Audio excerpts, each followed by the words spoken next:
Back. Hey, it's Matt Roush. And Mike Brennan. And you're watching the M Squared TechCast, MITechNews.TV, at Podcast Detroit, and wherever you can get a really good podcast, like this one. And we have with us at the moment Fred Brown. He is our favorite epidemiologist and infectious disease expert. He's been involved in a whole bunch of virus creation and pandemic response down through the decades. And he's going to tell us today a little bit about where we are with the vaccinations and, dare I say, a bit of good news, maybe, kind of, sort of. Absolutely. Yes. Lots of great news to report. I was working on some of the, talking to some of my epidemiology friends, and we've done a survey to decide, what kind of activities we think we can do after we get vaccinated. And so I'm still clearing through some of the data. I can sort of show you some of the initial stuff, but I think it'll be sort of interesting. And I also want and the CDC just came out with some guidelines today, right, about what people can do after they're fully vaccinated. And I wanted before I was planning to go and talk, about that in some detail, but I wanted to take a look at the CDC guidelines before I talk out of turn. So I've changed to talk slightly, but as a result of that. But why don't we go into some of the things that have been happening? Let's see if I can find. Where was I here?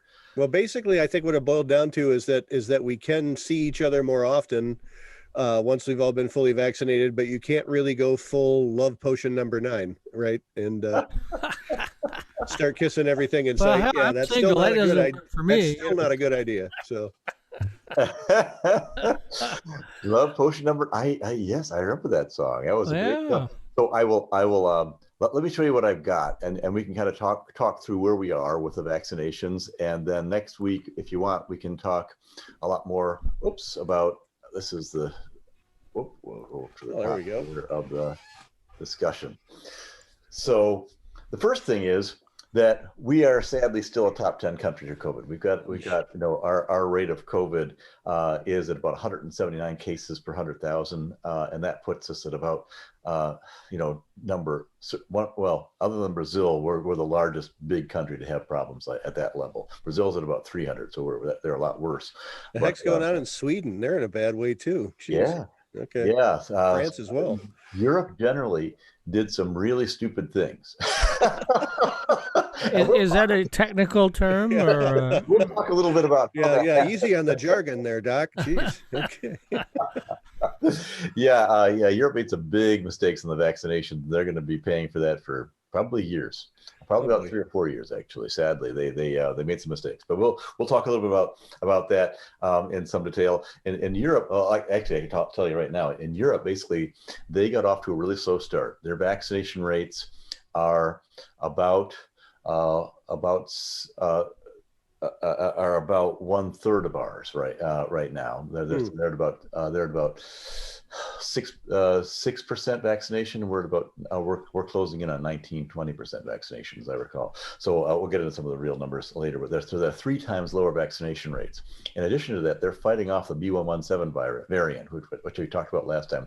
That's the big UK variant. And what they're finding in the big UK variant is a couple of things that are pretty interesting. The first thing is that it is infecting children at a much higher rate than we were expecting. And so they went back to school, and now the school children are getting B.1.1.7 variant, bringing it back home, spreading it among their teachers. And because they haven't vaccinated preferentially people in middle age, the middle age groups now are really getting a bad dose of the bad case. And right now, the B.1.1.7 virus is about 50% of the total variant in those countries.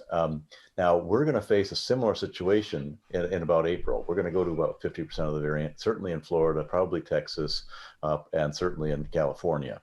When you hit that rate, we may see the same thing in those areas as Europe is today, which means very high, sadly, very high death rates and very high infection rates, because they kind of are getting this variant has become dominant in Europe earlier than it's going to become dominant in us. We're going to face dominance of the B.1.1.7 virus probably starting in many regions of the country by May, June. Luckily, though, and that's why this race to the vaccination is going on right now, because it turns out the vaccines are effective against the B117 variant. We're not so sure about the South African variant, as we said, and the Brazilian variant, the P1 and the 3.1 and the B1351 variant. We're not sure that our vaccines are completely protective. Well, we're pretty sure they're not completely protective, but we're not sure that we'll have to create a new vaccine as a result of the lack of protection. But the B117 is susceptible to our vaccines. So if we can get vaccinated fast, we can avoid what Europe is going through right now. The other thing they did is they completely messed up. They bet on a large, I shouldn't say that, but they basically had a big bet on Sanofi. Sanofi was delayed by 9 months because they messed up their phase 2 clinical trials. They made a big bet on AstraZeneca. AstraZeneca turned out to be not as effective as the other vaccines. They made a big bet on the fact that they could all work together, and they're all splitting apart, unable to work together or negotiate collectively. Europeans, what can you say? We made some big mistakes. They all hate each other way worse than they hate us. Well, what happened is, I'm a Swiss citizen as well as a U.S. citizen, and so and we're not part of the EU, by the way, because of this problem, as you know. But Europe, basically, they say healthcare is a part of national defense. Therefore, every country is responsible for their own healthcare. And what happened was they said, COVID is pandemic. We're going to be responsible about this. We're going to negotiate together as a bloc. That'll reduce our price. So they focused a lot on price, not on whether or not they were going to get the thing on time. And so they got a nice low price, probably half of the price we're paying, but they're not going to get it until June, July, August. And that's a huge that kills a lot of people. That's a big gap. Yeah. So those are some of the things that happen when you screw up. So you advise me to visit my friends in Amsterdam at the end of summer, then, right? I wouldn't. No, I was kidding. I wouldn't do that. I'll wait a year. I'll wait another year. Yeah, it's sad. I mean, I shouldn't laugh about it, but it's a really, because it's a sad thing. There are going to be a lot of people who die as a result of that. I'm just curious. When do you think other countries will start letting Americans in again? Because you still can't get into Canada. I'm sure if I wanted to do that, once in a lifetime Australia, New Zealand trip, I probably could. I wouldn't be allowed to do that now either, right? So, when do you think that's going to start happening? So, if you're vaccinated, I think you'll be able to get in after you've spent, 14 to 20 days after vaccination, and have papers. Okay. If you don't have papers, forget about it. Yeah. Really, they won't let. Most of the countries will not let you in because what happens is that we're contributing to the overall gene pool, and we've got a huge number of genes that are going on. We don't monitor very well at all. We've got one of the lowest testing rates in the world. We have one of the lowest genetic encoding rates in the world. And so as a result of that, we have no idea what's going on in our country, and neither do any of the countries who are looking at our data and wondering whether they should allow visitors. So they're going to be focused on being extremely careful about their own citizens, because we don't know what's going on with our own data. We're just not testing enough. So they're going to be very, very conservative, is my projection. I think in the United States, we probably will not have COVID vaccination papers required. So moving from state to state and, kind of going to various events, that probably will be difficult for us to manage because we've had so much trouble with contact tracing. However, if you go abroad, you better have your papers. So at any rate, this is what things look like today. So we're still a top 10 COVID country, and we're the other than Brazil, we're the largest top 10 COVID country. And here's what things look like nationwide. So you can see that we went up for daily tests. We went up and we're down 20%. Daily cases, we went up, and now we're down we're down about fivefold, which is great. Hospitalization went up and are coming down, and daily death rates are coming down slower than we'd like. And we think the reason that we're seeing a difference in the death rate versus the daily case rate is because we're not testing enough. That's part of it. And part of it is that people are living longer. And so they're staying in the hospital for a longer period of time, and we're saving them, but it takes us longer to do that. And so the deaths are being delayed a little bit longer. You don't see the same impact as you did earlier. Now, Michigan, if you look at Michigan looks pretty good. comparatively, right? We came down from kind of top rate of around 66,000. Now we're down to the, kind of 38,000. So, in half, better than the rest of the country in terms of peak versus where we are today, by about double. So that we did a really good job, and people are wondering why we keep locking ourselves in. But it really shows, right? It really does make a difference. And here's daily case rate. You can see we had a peak early. We shut in. Governor decided to shut in, and you can see that we went down extremely rapidly, even during difficult times of Christmas. And we can see the peak at Christmas and Thanksgiving. But fundamentally, we went down a lot faster than the rest of the country. Same thing for hospitalization, and the same thing for deaths. Now, what do you think about Governor of Texas coming out, Governor Abbott, who I know and love? He's a he's a great character. What do you think about his decision to, go ahead and open up everything? Well, in Mississippi as well. Yeah, Mississippi, these guys are very nice people. I've got nothing against them. In fact, I actually consulted Texas many times. And for free, and I give them my point of view. Sometimes they take it. In this case, they did not. So what do you think of the decision? Way too early. That's, Well, he's make these comparisons, but it's true. The Republican governors tend to, let's get it open because businesses are dying, and that's, their constituents, and they're getting hammered by them. Whereas the Democrat governors are more, in general, focused on let's keep people alive, and then we'll get, if they're dead, they can't go to these businesses anyway, right? And they're also, the Democrats are much more likely to listen to teacher unions when it comes to reopening schools, too. Right.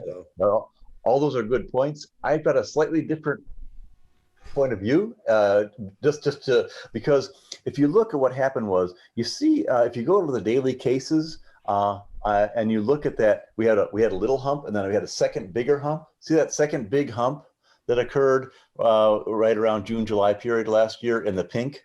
That's the pink second from the left. On the upper side, we saw that the second big hump. You notice we don't have that hump, but the rest of the country does have that hump. You know what that hump was? That was Texas, Florida, and California opening up too early. Oh boy. Yep. Yeah. Because they opened up for like Memorial Day, right? Yeah.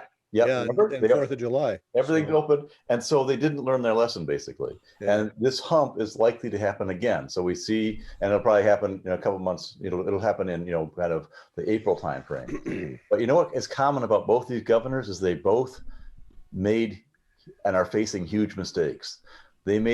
Texas made a big mistake with their power. Remember, it all went out. Oh yeah. And it turns out that Jackson, they can't drink any water in the city. So this is in the capital of the city. So both these governors, I think, are trying to, give their citizens a break, to say it nicely, but or they may be opening up the, the circus to feed some Christians to the lions, to have them diverted into other directions, like the emperors of Rome used to do, because I think they're trying to divert attention from other problems that they've got. And it's sad that they're getting so much publicity, because these are sort of outlier groups that are having to. Well, yeah. What happened with the Texas power grid is pretty clear. It only gets really cold in Texas about once every 15 years. Yep. So they didn't bother to winterize anything. So all the oil pumps that may be changing with climate change. So that's the point they're making. Is this may not be an 100-year event. This may be an annual event. Yeah. Well, yeah, because what I've been told is that it's not so much global warming as it is global weirding. The extremes of weather are going to get more extreme. And so, they need to pay the money for the insulation around the wellheads and whatnot that all froze up, in this last cold snap. So I'm just saying that these guys are probably trying to divert attention of their own citizens from their own incompetence in certain other areas to say, hey, great news, we're going to open up and be different from everybody else, to give the citizens a break. And so we shouldn't necessarily follow them. And here's why. Here's what Texas looks like. Same comparison, right? And you can get a sense that their daily testing rate actually has gone down significantly more than everybody else's. They're doing very, very little testing for a state that is 3 times our size. The daily case rate has dropped. So they think, we got but it just now is jumping back up again, as ours is slightly in Michigan. Look at the hospitalizations, though. The hospitalizations are off the chart. The amount of very, very sick people these people have, and the amount of deaths they have. They have a 50% higher death rate in Texas. than we do in Michigan, 50% higher. So when people, ask about, gosh, are we doing the right thing?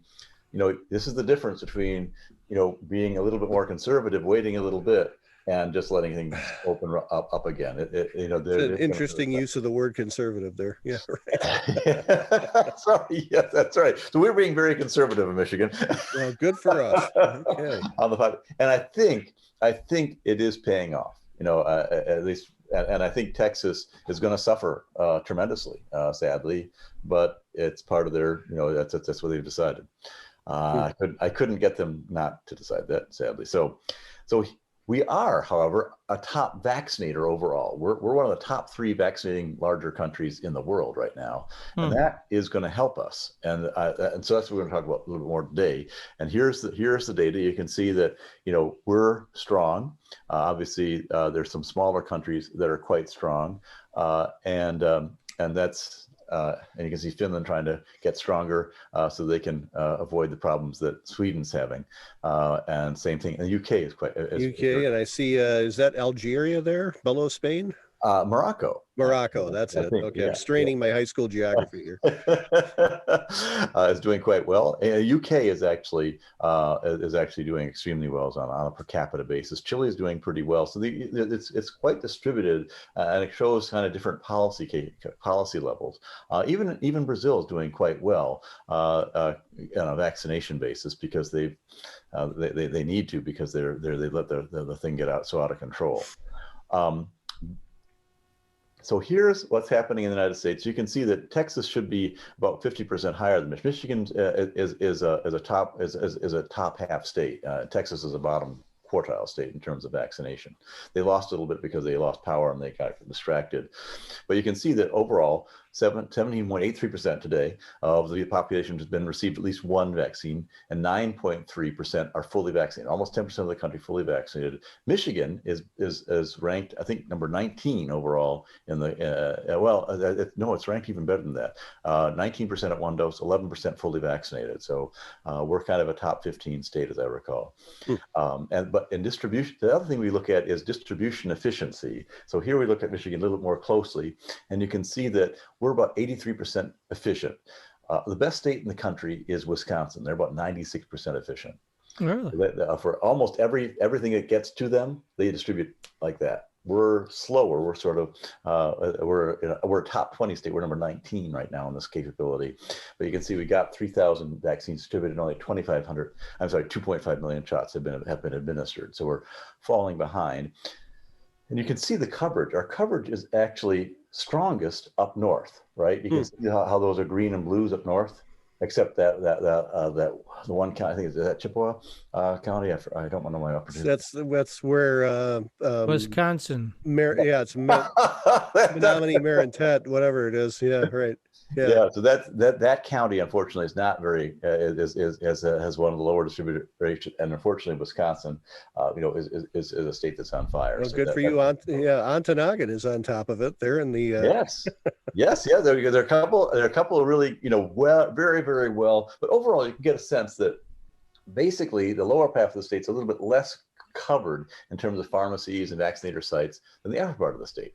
Now, I can attest to that. I'm still waiting in Washtenaw County for my vaccine. If you lived in Dearborn, you could get one, because Dearborn is now basically it's open vaccine for anybody over 65 in Dearborn, and they're running a clinic at the Civic Center. And on March 22nd, it goes down to age 50, and that's when my wife's going to get her shot. So, that younger woman, I know, Matt. Yeah. So, well, I have not yet received my shot. I'd love to have one, but I'm waiting my turn because I did help create the policies that are creating the fact that we're trying to do this in an organized fashion. So I've decided to at least follow the rules that I helped create. And this is the distribution efficiency. And as I said, most are in the South. Now, what's interesting is if you look at actually vaccinations, despite the fact that most of our best distribution is in the UP and Northern Michigan, our highest level of actual shot administration is all happening Oakland County, Wayne County, Macomb County, and Grand Rapids, and the other counties are lagging behind. So what's interesting here is that this is more than just a distribution problem. It is a vaccine acceptance problem, I think, that we're going to have, and we're going to see happening with sort of a north-south divide, if you will, of Michigan. And I hope that's not going to continue on too long, because it's going to affect our tourism industry. And if people aren't vaccinated, and you're trying to bring in people who are vaccinated into these places, they're going to think twice about whether they want to get into a situation where there's a significant part of the population that has endemic disease, whether they want to take those risks. And we'll go into some of how much those risks are based on the vaccine you've had in a second. But Upper Michigan really has a lot of tourism. That's their major industry, and that's going to be hurt significantly unless those rates come up a lot.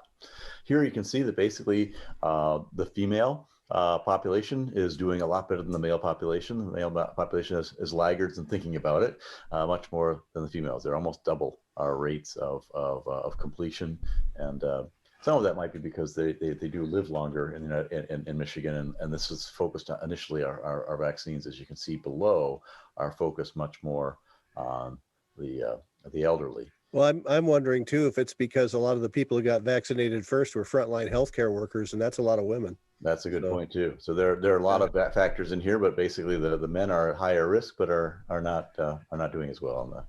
And here you can see this is the percentage of patients actually vaccinated, and this is important for herd immunity. This has to be up toward about 80% in order to get herd immunity, and so you can see we've got a hell of a long way to go. And that's what people are worried about. If we continue at this rate, it'll be until next year until we actually get everyone vaccinated who wants to get vaccinated. I heard an interesting theory about herd immunity, Fred, and I wanted to bounce it off you this week.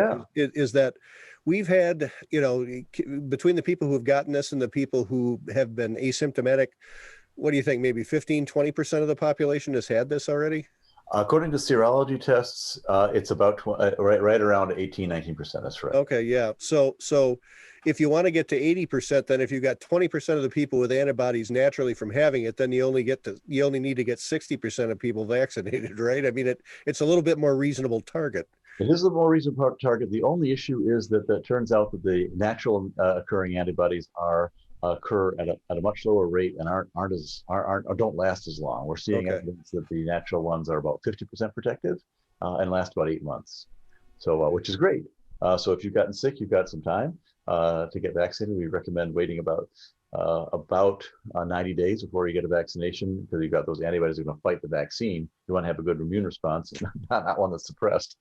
So you need to wait a little while anyway if you've been sick. But this is sort of how Michigan looks right now. Now, Mayor Duggan, if we dig down a little bit deeper into Wayne County, Mayor Duggan said he wants to wait for the Pfizer vaccine. He doesn't like the J&J vaccine. He thinks it's a better vaccine. And it's interesting. I had someone wrote to me and said, Fred, here's my situation. I am a 61-year-old male. I'm morbid. I'm obese. I've got a body mass index of over 40. I have smoke. I have two or three other risk factors. So I did all the calculations for him, and he said, I've got a choice. I can wait 35 days and I can get a Pfizer vaccine, or I can get J&J vaccine tomorrow at the VA. He's an ex-military, and so we did all the math, and it turns out that if he waits the 35 days, during those 35 days, he's got a 1 in 80 chance of dying. And those are pretty. That's not good. Yeah. Right.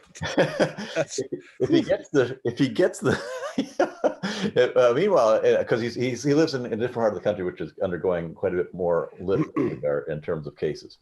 And so he's worried. So if he waits for the Pfizer vaccine, he does get a slight improvement. I think his chances of dying are 1 in 7,000. If something like that, as I recall, if he gets the vaccine, right? So all of a sudden, just imagine going from 1 in 80 to 1 in 7,000. That's that's a tremendous, achievement. But if he gets the J&J vaccine, he still has about a 1 in 5,500 chance. So the question is, do we want to take that 1 in 83 chance for 35 straight days, or do you want to go with a 1 in 5,000 chance over that period? And the answer is you better take that. He went and got the vaccine the next day. Yeah, because that's we're talking about that level of distinction. So this is why it's hard to make those distinctions.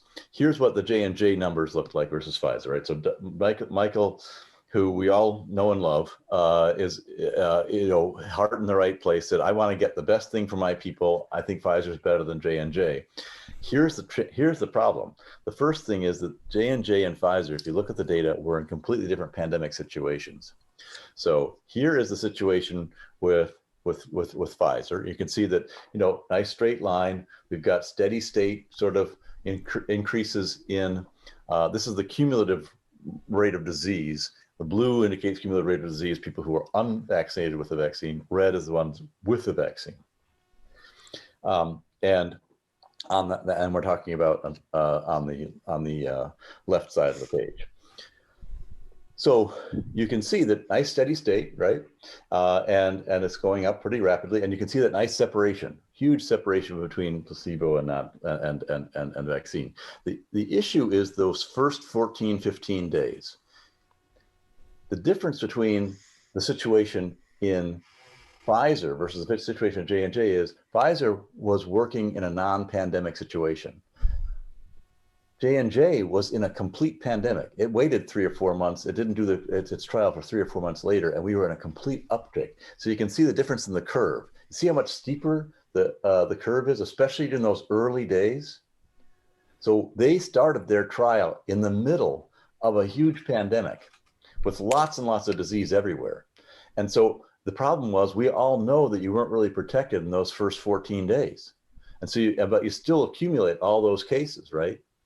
The real challenge, the real issue is what happens after day 28. And you can see after day 28, everything starts flattening out on the J&J. But on those first 14 days, you're really going up at a very steep clip. Does that make sense? So on one, you had a pandemic situation. That's J&J. On Pfizer, you had a pretty, an epidemic situation, not outbreaks. In the second big issue was J&J used moderate to severe disease endpoints. So they were looking for people who had not only mild cases, but also had a hospital significant situation, like a drop in oxygen levels or blood pressure changes or significant breathing issues, right? You had to have at least another. At Pfizer, all they said is, if you feel any symptoms at all, you go to a doctor, get tested, and we'll take. And so if you got the sniffles, you got something not so terrible, they still included you because they wanted to enroll fast. So J&J was looking at a very different endpoint than Pfizer. So not only is Pfizer collecting everybody that feels even remotely lousy, versus J&J, where you had to actually go in and have your oxygen levels below normal and things like that, in addition to having bad symptoms. Even despite that, J&J was at a huge, much more steep curve than Pfizer was, especially in the early days. And so if you really look at the data, what you're really interested in is hospitalization levels. And in each case, they reduced hospitalization by 100%. Not one person in either Pfizer or J&J went to the hospital if they'd been vaccinated, whereas quite a few people went to the hospital if they hadn't been vaccinated. And severe disease, the difference between J&J and Pfizer was 4.8%. So the question that Mike Duggan has to ask and answer is that 4.8% in severe disease sufficient to put at risk or put questions in people's mind about how effective the J&J vaccine is? Europe made the same mistake. They said, that we like Pfizer vaccine better than the AstraZeneca vaccine. And so they decided not to get, the Germans and the French said, we don't want that other vaccine. It's not quite as good. Well, look at what their situation is right now. Versus Britain, who decided, we'll take the AstraZeneca vaccine. It's made here. We like it. And Britain's doing much better than the rest of Europe, as you saw. So here is the situation that Mike has to look at. You've got 675,000 people in Detroit. They had 4,174 people die. So that's about 11.3 people a day. It's higher now. That's on average. For the Pfizer death toll would have been, get this, we would have gone from 4,000 deaths to 422 deaths if we'd all had a Pfizer vaccine last year. That's how effective this thing is. If we had the J&J, would have had 626 deaths instead of 4,000 deaths. Still incredibly effective. So what's the break even? About 18 days. If you have to wait an extra 18 days to get Pfizer, you're going to have more deaths by waiting for Pfizer than if you take the J&J test. And trust me, we're going to be vaccinating a lot more in 18 days in the next in the next months, right? So, and also, even worse is if the U.S. government says, fine, we'll divert those J&J vaccines elsewhere, and we'll give you your normal allotment of Pfizer and J&J vaccines. 3 weeks of allotments, we'll have made up for all those deaths that we would have, the improved deaths that Pfizer would have achieved. 3 weeks. That's so. And if we create questions in people's minds and we don't have a high vaccination rate as a result of those kind of comments, of really 4.8% differences, and you're making those kind of comments to the public and getting them nervous about it, and we don't have better vaccination rates, the impact could be really bad. So he has taken a lot of what he said back, and this is why. It wasn't that he was under pressure to he was under pressure because he made a stupid mistake. But when people showed him data, right, they said, Mike, I mean, look at this. You're gonna kill a lot of people if we're gonna vaccinate for more in 3 weeks. Think we're gonna vaccinate for more in 3 weeks? He said, yep, okay, then don't say that anymore, because people wait or get worried. We're gonna have big problems in Detroit. We already got enough of a problem in Detroit, and he agreed. So basically, that's the math, and that's why we're saying if you have a chance to take the J&J test thing, or get delayed and take a Pfizer vaccine eventually, take the J&J vaccine, for goodness sakes. That's a huge difference in the opportunity. If you need a booster, my guess is that we will have boosters for both J&J and Moderna and Pfizer. By the end of the year, we'll all have to take boosters. So I think J&J will become a 2-shot regimen. I think Moderna and Pfizer will become a 3-shot regimen. And chances are you probably at that point can mix and match, and you won't have any waits anyway until you get the benefit of both of them. So, that's why we're saying take the J&J vaccine as soon as you can, because this is the kind of math that you get into. So what's nice about it is, before Mike said anything, is that people who are on the fence are starting to move toward, I'm going to take the vaccine. So you can get a sense of what happened. The biggest category in December was, I want to wait and see. 40% of people were saying, I want to wait and see before I take the vaccine.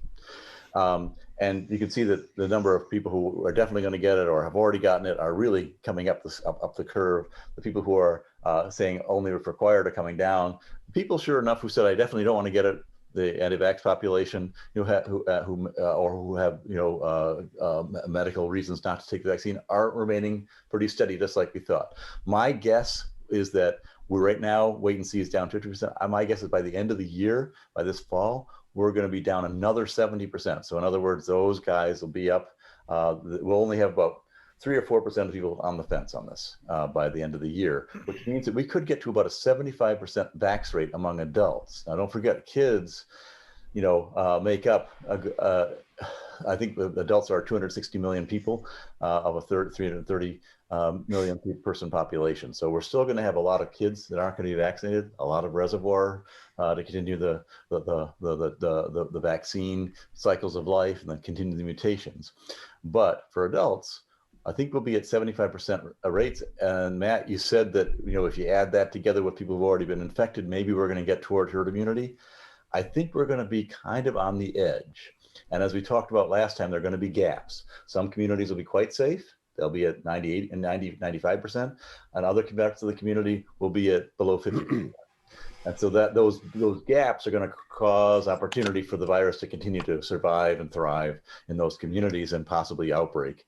Yeah, I was going to say most dangerously mutate, right? So yeah, the mutation part is the biggest issue. Yeah. Which brings us to the next issue, and that is efficacy. What do we really know about it, and how are we doing for time? Are we doing good? We got 9 minutes. Oh my gosh! So we'll go quick. Basically, we know right now Oh, I'm sorry, this is upside down. I didn't quite get to it. But we know right now, I showed this slide before, we know right now that the disease pathology, we have 95% reduction, 95% efficacy reducing disease pathology from very severe disease to mild disease. Everything turns into sniffles, right? And so that's good. So we know that disease pathology, we've stopped. But what we don't know yet is transmission spread. We don't know whether we continue to transmit. In other words, you could have the vaccine, you can still get the disease and you could still have it in your heart and in your lungs and in your nose and your mouth and continue to spread it, even though you don't feel so bad. And if you do spread it, you'll spread it to people who are more vulnerable generally, people who haven't been vaccinated, who could still get a very severe case of the disease. So that's the risk right now. We will know much more about transmission in about a month and a half. There are some really important trials that are going on right now. In about a month and a half, 2 months, we will really know the answer to this. And we don't know about reinfection, whether eventually the virus is going to change enough that it's going to come back and act as though it's almost a new disease and then continue to replicate and have fun with us, continue to have opportunity to mutate and create variants, as you said, Matt. So that's sort of the issue is we know for sure pathology, we don't know about transmission. They have done some real world studies in Israel. This is what the data showed. The data showed, we had 778,000 people who weren't infected, who didn't receive the vaccine. I'm sorry, 416,000 people who did receive the vaccine in the same community. And they looked at the infection rates and they found, look at that, 12,000 people got infected when they didn't have the vaccine, but only 254 people got infected when they did have the vaccine. That means the transmission must be lower. That's what their assumption was. In other words, transmission is 166 per 10,000 persons in the people not having a vaccine versus 6 per 10,000 people in the groups that did. Unfortunately, they didn't control for testing levels.